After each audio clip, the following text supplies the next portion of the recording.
여러분 안녕하십니까. 법률사무소 국토의 김조영 대표 변호사입니다. 이번 시간에는 소규모 주택 정비 사업이 조합을 결성할 때에 그때에 어떤 사람이 조합원으로 될 수 있는지, 조합원 자격, 그리고 조합원이 소유자가 여러 명인 경우는 다 조합원이냐, 아니면 일정 경우에는 니네들 중에 대표하는 사람만 하나만 조합원으로 쳐주겠다 하고 되어 있는 게 대표 조합원이에요. 그래서 어떤 경우에 이런 대표 조합원이 되는지에 관해서 알아보겠습니다. 강의 드릴 내용은 먼저 조합원의 자격을 간단히 말씀드리고, 여기에는 예외 없이 토지 등 소유자의 개념이 나와요. 그래서 이 개념을 아셔야만 조합원 자격이 되느냐 안 되느냐를 알 수 있으니까. 그리고 마지막으로 대표 조합원으로 되는 경우가 어떤 경우인지 설명을 드리도록 하겠습니다. 24년 동안 경험을 가지고 말씀을 드리면서 첫 번째 조합원의 자격입니다. 정비사업 법령 해설집 보시면 이렇게 되어 있습니다.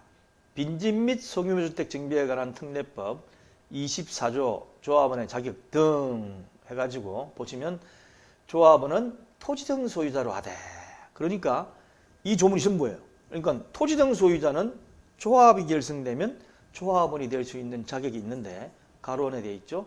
소규모 재건축 사업의 경우에는 소규모 재건축 사업에 동의한 자만 해당한다라고 되어 있어요. 그러니까 소규모 재건축 사업은 모든 토지 등 소유자가 다 조합원이 되는 것이 아니고, 소규모 재건축 사업에 동의하는 자만 조합원으로 치고 나머지 자는 미동의자입니다. 미동의자로 쳐요. 그래서 밑에는 대표조합원 자격에 관한 거니까 다음에 말씀을 드리고, 일단 요게 조합원 자격에 관한 전부인데 여기서 말하는 토지 등 소유자가 어떤 건지를 알아야만 되겠죠. 그래서 토지 등 소유자의 개념에 관해 가지고 법 보면 앞에 2조의 개념정이 이렇게 나와 있습니다.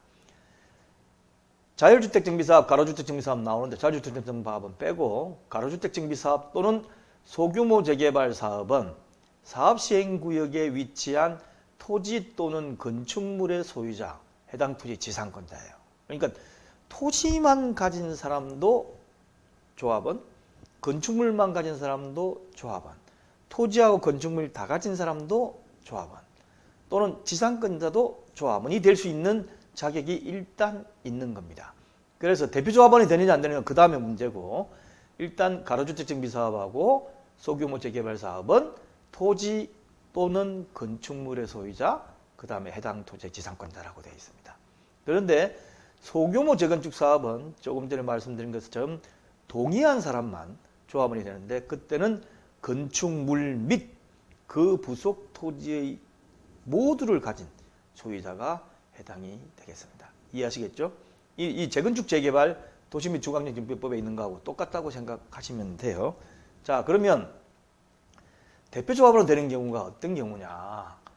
아까 조문을 이어서 보시면 다음 각호의 어느 하나에 해당하는 때에는 그 여러 명을 대표하는 일명, 그러니까 밑에 보면 1, 2, 3이 나오는데 1, 2, 3 중에 아무거라도 해당되는 경우에는 그 소유자 전부 다를 각각 조합원으로 하는 것이 아니고, 그 중에 대표를 뽑아가지고 니네들끼리 그 사람만 조합원으로 본다. 그래서 이 대표하는 조합원이 결국은 토지 등 소유자 등이 참석할 수 있는, 또는 조합총회에 대표해서 참석할 수 있고, 모든 것을 또 신청할 때도 대표해서 신청할 수 있고, 조합은 그 사람한테만 대해서 권리 의무를 부과를 하면 다 되는 걸로 되고, 이런 식으로 되는 게 대표 조합입니다. 자, 그럼 어떤 경우냐? 1, 2, 3이 나오는데 셋 중에 한 가지입니다. 첫째, 토지 또는 건축물의 소유권과 지상권이 여러 명의 공유에 속하는데, 혹시 헷갈릴까 얘기하시는데 소유권자 A고 지상권자 B인 경우를 얘기하는 거 아닙니다. 소유권하고 지상권을 여러 명이 지분별로 보통 가지고 있는 경우가 많죠. 지분별로 공유하고 있을 때가 1호에 해당되는 거예요. 소유권 따로 지상권 따로는 밑에 따로 있습니다. 그래서 1호는 소유권하고 지상권을 지분으로 가져가지고 여러 명이 할 때는 전체 다를 해가지고 조합원 1명 이렇게 만나는 거죠. 그 다음에 두 번째, 여러 명의 토지 등 소유자가 한 세대, 보통 우리 가족이 같이 사는 걸 이제 한 세대라고 그러죠. 한 세대에 속하는 때인데, 이 경우 이제 세대의 개념에 관해서 쭉 써놨어요. 어떻게 써놨냐면 어떤 경우를 한 세대로 보느냐. 동일한 세대별 주민등록표상에 등재되어 있지 않는 배우자 및 미혼인 19세 미만의 직계비속은 한 세대로 본다. 자, 내가 부인하고 결혼해가지고 같이 살고 있어요. 남편하고 결혼해 같이 살고 있어요. 그런데 서로 각각 따로 산다. 뭐 직장관계나 여러 가지 이유로 나는 서울에 살고 다른 사람은 배우자는 부산에 산다. 그렇다 하더라도 배우자는 한 세대로 봐버린다는 거죠. 각각 한 세대, 두 세대로 보는 것이 아니고 한 세대이기 때문에 대표하는 조합을 하는 된다. 그 다음에 자녀가 있을 경우는 자녀가 18세까지죠. 19세 미만이니까 18세까지는 따로 살더라도 한 세대로 본다는 거죠. 한 세대로. 근데 이제 그 다음에 나뉩니다. 어떻게 나뉘냐면 한 세대로 구성된 여러 명의 토지 등 소유자가 조합 설립 인가 후 세대를 분리하여 동일한 세대에 속하지 아니한 때에도 이혼 및 19세 이상 자녀의 분가를 제외하고는 한 세대로 본다. 자, 한 세대로 구성되어 있다가 조합 설립 인가 이후에 세대를 분리해 버렸어요. 그랬을 경우에 예를 들면 이혼을 해가 분리했다. 그러면 각각 세대를 보고 또는 그동안에 나이가 자라가지고 자녀가 19세 이상, 19세부터죠. 19세 이상이 돼가지고 분가를 했다. 분가를 했을 경우는 어떻습니까? 각각 딸려보는 거예요. 이거는 세대별 주민등록도 잘려야 되고 또 어떻습니까? 거주도 따로 할 경우를 분가한 경우라고 얘기합니다. 그래서 그런 경우라고 생각하시면 우리가 어디에 해당되는지 딱 읽어보시면 우리는 한 세대구나. 아니다, 우리는 두 세대구나. 이렇게 생각하실 수 있습니다. 그래서 여기에 관련된 것을 제가 법령 해설집에다가 해설을 해놨으니까 읽어보시고요. 그 다음에 세 번째 사유가 조합 설립 인가 후 한 명의 토지 등 소유자로부터 토지 또는 건축물의 소유권이나 지상권을 양수하여 여러 명이 소유하게 된 때인데 이게 무슨 말이냐면 이 뒤에 보면 해설집을 제가 이렇게 써놨습니다. 해설집 써놨는데 요거를 읽어보시면 이해 가시겠지만 일단 말로 설명을 드릴게요. 원래 제가 두 채를 가지고 있었어요.